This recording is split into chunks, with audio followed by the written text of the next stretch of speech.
Right there, you see Natasha there judging the costume contest for the dogs tonight. And what a fantastic evening, Natasha. It was wonderful. I mean, you hear people who've been there years past. In fact, some of them had been there for like the last 5 years. They said, this is probably one of the nicest nights you could get early December. No rain, no wind, just a little bit cold. It did look great. Yeah, it was great. It was so hard to judge which hooch would get the title. Oh man, we had 3 categories. That is the toughest job ever, actually. Really cute doggies out there. Yeah, one more night for it tomorrow night. Kalama right now, 35 degrees. Areas of fog, not too bad. You have at least 7 to 8 miles visibility out that direction towards Longview. Today's highs, we reached 47 in Portland, only 1 degree below normal, which is 48. But look at the coast. We had just a nice touch of offshore flow, bringing those temperatures to the upper 50s as high pressure takes over. And as high pressure takes over, we also get just a little bit of an inversion developing too, keeping colder temperatures at the surface.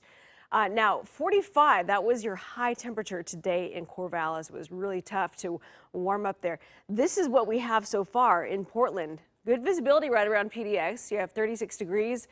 Wind out of the southeast right now at 7 miles per hour, keeping things mixed up a little bit. So we are going to be getting close to freezing, I think, tonight through tomorrow morning at PDX, but probably avoiding getting below that. Visibility through Eugene over to Corvallis and Albany, that's where you're down to about a quarter mile or so. In some places, in some pockets, a little bit less than that. And then you head up towards McMinnville, about 5 miles. Hillsborough in the outskirts down to about a quarter of a mile, but most streets are looking okay on some of our traffic cameras. Vancouver, about 7 miles, looking good all the way out to Kelso there. Forecast lows for tomorrow morning, again, right around freezing for you. Portland, Salem down to likely 28 degrees. We're expecting to dip down into the 20s for you, the Dalles, out towards Pendleton as well.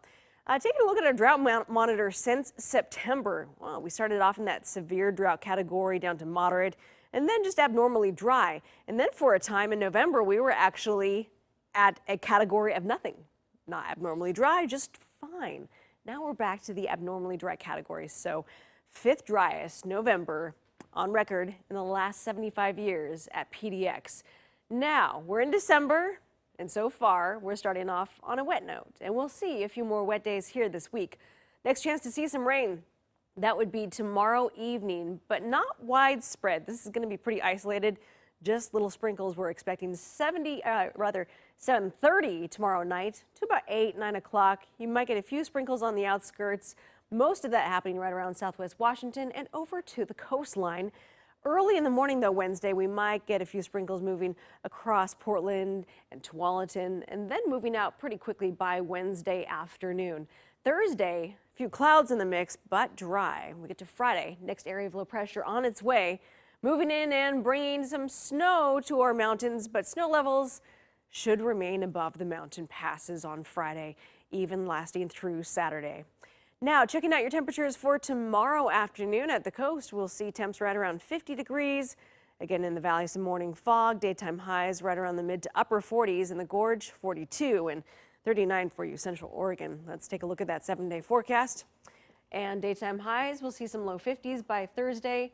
But the difference really this week is that those overnight temperatures are not going to be freezing. We're moving them into the category of low 40s. Okay, yeah, this morning was a good reminder to be careful, but yeah, kind of a mild start to December. Yeah, no kidding.